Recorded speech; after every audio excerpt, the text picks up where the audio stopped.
So, good morning po to everyone, mga ka-59.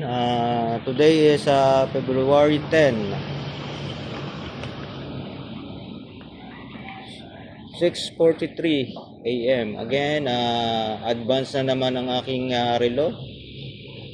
8 minutes advance po. Bahala na kayong mag-minus. So, for today, may nakaparada pa rin pong sasakyan, dalawang sasakyan.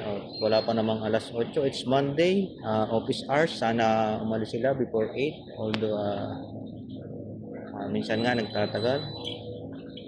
So, continue my monitoring at nakausap ko na yung isang may-ari ng sasakyan at parang hindi yata siya taga rito. Sabi niya, simula daw Monday, wala na daw makikitang wala na daw siyang paparadang sasakyan at wala na daw kung makikitang sasakyan niya. Pero I really don't know. So, basta may makikiusap na lang po tayo palagi. Ganun naman po lagi ang gwardiya, laging pakiusap. At hindi naman po nawawala ng challenge sa duty. So, good morning po to everyone.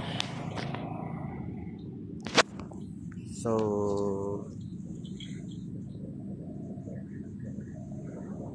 it's 4 days to go before Valentine's. Hanggang dito na lang po. Maraming salamat.